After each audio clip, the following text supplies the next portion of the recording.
Hello everyone, welcome back to our channel all in one Telugu channel by Meena. Welcome back to one more vlog. ఈరోజు వీడియోలో అయితే మా husband birthday రోజు నేను ఇంట్లో ఏ రెసిపీస్ ప్రిపేర్ చేశాను, అలానే మా హస్బెండ్ వచ్చేటప్పటికి మేము ఏ విధంగా కేక్ అది రెడీ చేసి పెట్టాను అనేది అయితే ఈరోజు వీడియోలో చూపించాను. వీడియోని అయితే స్కిప్ చేయకుండా చివరి వరకు చూసేయండి. ఇంకా రోజు మార్నింగ్ అయితే మంచిగా వర్షం పడిందనమాట. ఇంకా తర్వాత ఇక్కడైతే పాయసం అయితే ఫస్ట్ ప్రిపేర్ చేశాను. మాకు యాక్చువల్గా సోతకం అని చెప్పాను కదా, మా రిలేటివ్స్ ఒకరు చనిపోయారు. ఇంకా ఇంట్లో దీపము అలానే గుడికి ఏం లేదనమాట ఆ రోజు. నార్మల్గా ఇంక తిండికైతే ఏవో ఒకటి చేసుకుంటాం కదా, ఇంకా అలాగా మార్నింగ్ అయితే ఏదో ఒక స్వీట్లా చేద్దామని చెప్పి పాయసం అయితే ప్రిపేర్ చేశాను. యాక్చువల్గా గులాబ్ జామ్ చేద్దాం అనుకున్నాను, మళ్ళీ ఇంట్లో రసగుల్లా అవి ఉన్నాయన్నమాట, అందుకని చెప్పి ప్రిపేర్ చేయలేదు. పాయసం అయితే చేస్తాను. ఇంకా తర్వాత అయితే ఆ రోజు లంచ్లోకి అయితే ఆలు కోఫ్తా అలానే పులావ్ అవైతే ప్రిపేర్ చేశాననమాట. ఇంకా ఆలు కోఫ్తాకని చెప్పి ఇక్కడైతే పొటాటోస్ అయితే పెట్టేశాను కుక్కర్లో. అవి బాగా ఉడకాలి, ఒక 3 విజిల్స్ అయితే వేయించాను.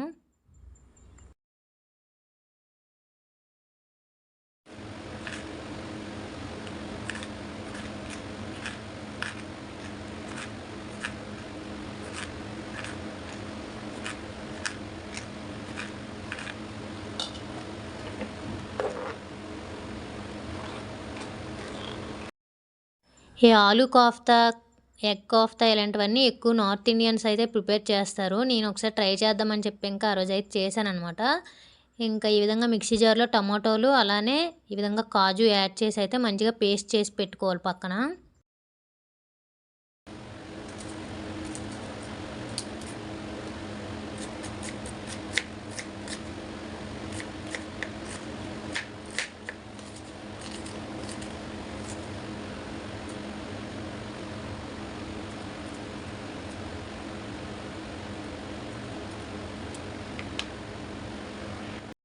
ఆనియన్స్, పచ్చిమిర్చి అయితే కట్ చేసి పెట్టేస్తాను. ఇంకా ఆలు కూడా విజిలంతా పోయిన తర్వాత అయితే చూపిస్తున్నాను. ఇవి కూడా బాగా ఉడికిపోయేవి. ఈ విధంగా అయితే ఉడికించుకోవాలి. వీటిని ఇప్పుడు పీల్ అవుట్ చేసి మంచిగా మెత్తగా పేస్ట్లా అయితే చేసేయాలన్నమాట. చేత్తో కానీ స్మాషర్ ఉంటే స్మాషర్తో కానీ.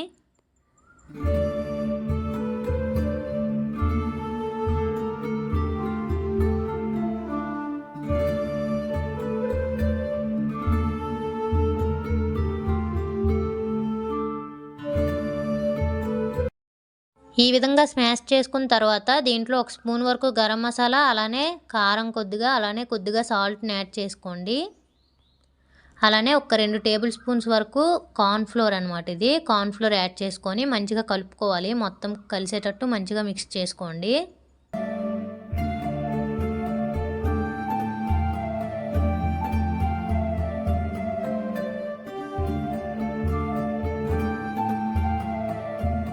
సపరేట్గా వేరే బౌల్లో ఒక 2 టేబుల్ స్పూన్స్ వరకు కార్న్ఫ్లోర్ని యాడ్ చేసుకొని పక్కన పెట్టుకోండి. ఇప్పుడు మనం ఆలు అదంతా మిక్స్ చేసి పెట్టుకున్నాం కదా, వాటిని చిన్న చిన్న బాల్స్లా ఈ విధంగా ప్రిపేర్ చేసుకోవాలి. ఈ విధంగా ప్రిపేర్ చేసుకున్న బాల్ని మనం సపరేట్గా పెట్టుకున్న ఈ కార్న్ఫ్లోర్ పౌడర్ ఉంది కదా, దాంట్లో ఈ విధంగా వేసుకొని కోట్ అయ్యే విధంగా ఈ విధంగా పెట్టుకోవాలన్నమాట. ఈ విధంగా అన్ని బాల్స్ని ప్రిపేర్ చేసుకోవాలి.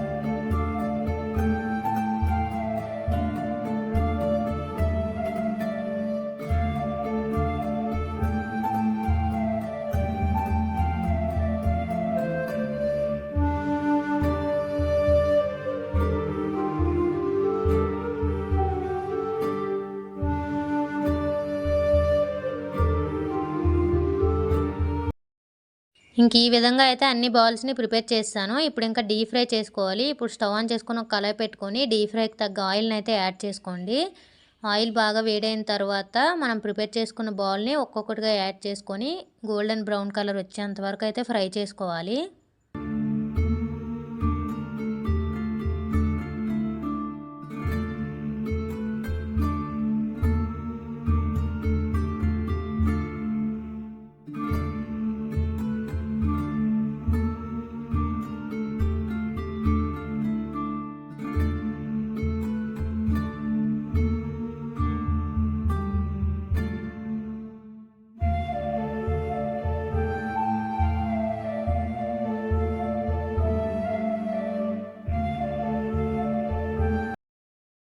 ఇంక ఈ విధంగా బాల్స్ అన్నీ ఫ్రై చేసుకొని పక్కన పెట్టుకోండి. ఇప్పుడు కర్రీ ఎలా ప్రిపేర్ చేయాలో చూద్దాం. ముందుగా స్టవ్ ఆన్ చేసుకొని ఒక కళాయి పెట్టుకొని దాంట్లో ఒక 3 టేబుల్ స్పూన్ వరకు ఆయిల్ యాడ్ చేసుకోండి. ఆయిల్ వేడైన తర్వాత జీలకర్ర, ఆవాలు, కట్ చేసి పెట్టుకున్న పచ్చిమిర్చి, ఆనియన్స్‌ని యాడ్ చేసుకోండి. అలానే కరివేపాకు ఉంటే కరివేపాకుని కూడా యాడ్ చేసుకోండి. యాడ్ చేసుకొని ఒక 2 నిమిషాలు మంచిగా ఫ్రై చేసుకోవాలి. ఇవి ఆనియన్స్ అవంతా పచ్చివాసన పోయేంత వరకు మంచిగా ఫ్రై చేసుకోండి. ఇది కొద్దిగా ఫ్రై అయిన తర్వాత ఇప్పుడు దీంట్లో అల్లం వెల్లుల్లి పేస్ట్ ఒక టేబుల్ స్పూన్ వరకు యాడ్ చేసుకొని దీన్ని కూడా పచ్చివాసన పోయేంత వరకు మంచిగా ఫ్రై చేసుకోవాలి. ఇది కూడా ఫ్రై అయిన తర్వాత ఇప్పుడు దీంట్లో మనం పేస్ట్ చేసి పెట్టుకున్నాం కదా కాజు, టమాటో, దీన్ని యాడ్ చేసుకొని మంచిగా మిక్స్ చేసుకోండి. ఇది బాగా దగ్గరగా అయ్యి ఇది అవ్వాలన్నమాట. ఆయిల్ అది సపరేట్ అవ్వాలి. అప్పుడు వరకు అయితే మంచిగా మిక్స్ చేసుకొని ఫ్రై చేసుకోవాలి. ఈ విధంగా ఆయిల్ సపరేట్ అయ్యాక ఇప్పుడు దీంట్లో పసుపు, కారం, సాల్టు, ధనియా పౌడర్ యాడ్ చేసుకోవాలి.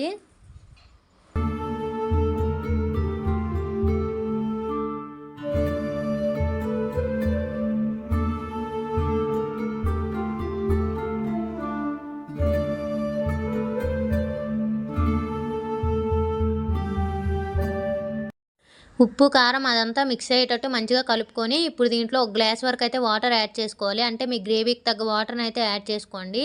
యాడ్ చేసుకొని ఈ మసాలా అంతా కలిసేటట్టు మంచిగా మిక్స్ చేసుకొని వాటర్ ఈ విధంగా బాయిల్ అవ్వాలన్నమాట. ఇప్పుడు దీంట్లో మనం ఫ్రై చేసి పెట్టుకున్న ఆ కోఫ్తాని అయితే యాడ్ చేసుకోవాలి. ఇవి మనం ఫ్రై చేసేటప్పుడు కొద్దిగా గట్టిగా బాల్స్లా ఉంటాయి అన్నమాట. తర్వాత ఈ విధంగా కొద్దిగా ఇవైనట్టు అయిపోతాయి, దగ్గరైనట్టు. ఈ విధంగా వీటిని యాడ్ చేసుకొని ఒక 2 నిమిషాలు అయితే మంచిగా ఉప్పు, కారం పట్టేటట్టు ఉడికించుకోవాలన్నమాట.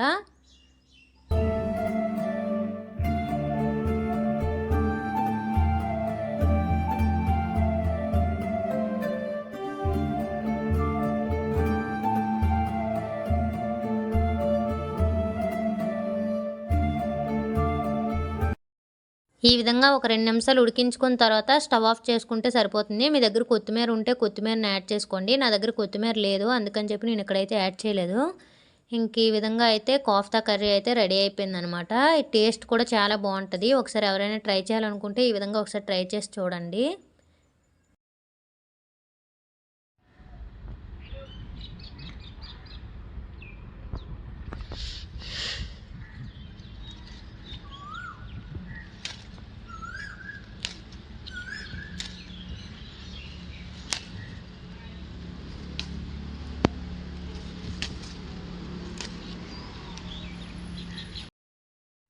ఇంకా వెజిటేబుల్ పులావ్ చేద్దామని చెప్పి ఇంకా వెనక సైడు ఆంటీ వాళ్ళు పెట్టింది పుదీనా ఉందనమాట. ఇంకా అందుకని చెప్పి పుదీనా తీసుకోవడానికైతే వచ్చాను. ఇంకా నేను రెసిపీ అయితే చూపించలేదు, వెజ్ పులావ్ ఎలా చేశాను ఏంటనేది అయితే ఆల్రెడీ చాలాసార్లు చూపించాను.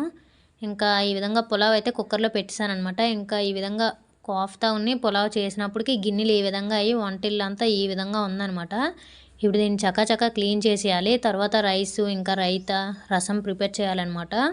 అలానే కేక్ కూడా ప్రిపేర్ చేశానని నేను లాస్ట్ వీడియోలో చూపించాను కదా.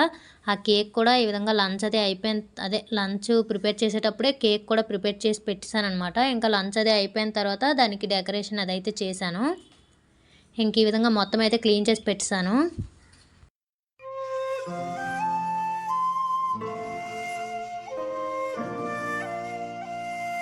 ఇంకా పులావ్ పెట్టాను కదా, అది 3 విజిల్స్ అయ్యాకైతే ఇంక స్టవ్ అయితే ఆఫ్ చేస్తాను. ఇంకా అది విజిల్ అంతా పోవాలని చెప్పి ఇంక ఈ లోపు అయితే కేక్ బ్యాటర్ అయితే ప్రిపేర్ చేసి పెడుతున్నాను అనమాట. ఇంకా రైస్ అది పెట్టేసిన తర్వాత కేక్ కూడా పెట్టేయచ్చు అని చెప్పి ఇంక ఈ విధంగా కేక్ బ్యాటర్ అయితే పెట్టేశాను. ఇంకా తర్వాత రసం, రైసు, అలానే రైతా ప్రిపేర్ చేయాలి.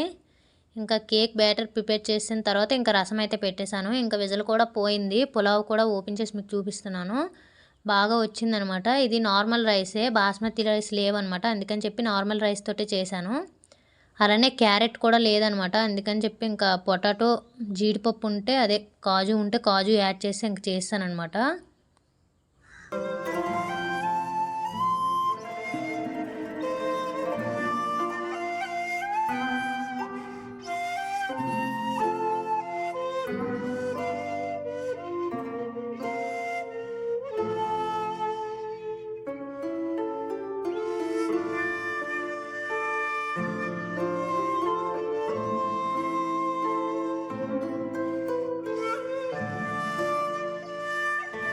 పులావ్ అయితే రెడీ అయిపోయింది. ఇంకా అదే కుక్కర్లో ఇంకా పులావ్ అంతా తీసాను కదా, ఇంక ఇందులోనే రైస్ అయితే పెట్టేశాను. అలానే ఒకవైపు రసం కూడా మంచిగా మరిగిపోయింది అనమాట. ఇంకా దీనికి తాలింపు కూడా పెట్టేస్తే రసం కూడా అయిపోయినట్టే. ఇంకా రసం కూడా అయిపోయింది. యాక్చువల్‌గా రైతాకైతే పెరుగు లేదనమాట. మా హస్బెండ్ వచ్చేటప్పుడు తెస్తానన్నారు. వచ్చిన తర్వాత రైతా ప్రిపేర్ చేయాలి.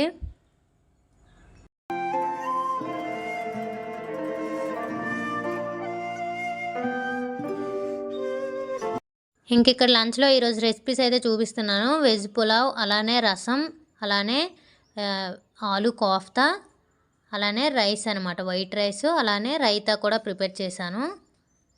ఇంకా కేక్ కూడా పెట్టేశాననమాట. ఇంకా వంటది అయిపోయిన తర్వాత కేక్ పెట్టేశాను. ఇంకా మధ్యాహ్నం అది డెకరేషన్ అది చేసుకోవచ్చని చెప్పి.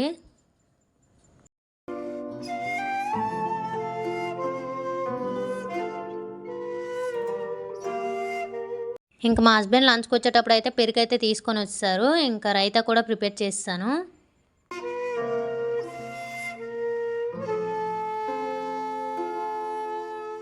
ఇంకిక్కడ మీకు చూపిస్తున్న ఈ కిచెన్ పరిస్థితి అయితే ఈవినింగ్ అనమాట. కేక్ అది డెకరేషన్ అది చేసిన తర్వాత ఇంక ఈ విధంగా ఉంది. ఎక్కడివి అక్కడే ఉన్నాయన్నమాట. దీన్నైతే ఇప్పుడు చకా క్లీన్ చేయాలి. ఇంక క్లీన్ చేసిన తర్వాత మా హస్బెండ్ వచ్చినప్పటికి ఈ విధంగా చిన్నగా అయితే డెకరేషన్ అయితే చేశాను. లైట్స్ అవి పెట్టి ఇంకా కేకు చేశాను కదా! అదంతా పెట్టేసి అయితే ఇంక ఈ విధంగా చిన్న సర్ప్రైజ్ లాగా అయితే చేశాను. ఇంకా తర్వాత మా హస్బెండ్ వచ్చి అయితే ఇంకా కేక్ అది కట్ చేస్తారనమాట. ఇంకా ఆ రోజు సోమవారం కనుక నేను కేక్ అయితే తినలేదు. అందులో ఎగ్ అది వేశాను కదా! నేనైతే ఇంక తినలేదనమాట. నేనైతే నెక్స్ట్ డే తిన్నాను కేక్ అయితే. కేక్ అయితే నిజంగా ఎక్సలెంట్‌గా వచ్చింది. ఎవరికైనా రెసిపీ కావాలంటే నేను ఆల్రెడీ అప్లోడ్ చేశాను. లింక్ కింద ఇస్తాననమాట డిస్క్రిప్షన్‌లో. కావాలంటే చెక్ చేయండి. ఇంకా ఈ వీడియోనైతే ఇక్కడితో ఎండ్ చేసేస్తున్నాను. నా వీడియోస్ గనుక మీకు నచ్చినట్టయితే please do like, share and subscribe to my channel. ఇంకో మంచి వీడియోతో మళ్ళీ మీ ముందుకు వస్తాను. అప్పటి వరకు నా వీడియోస్‌ని చూస్తూ ఉండండి. అలానే కొత్తగా ఎవరైనా ఛానల్‌ని చూస్తున్నట్టయితే సబ్స్క్రైబ్ చేసుకోవడం అస్సలు మర్చిపోవద్దు. Thank you for watching. Bye bye. See you on next video.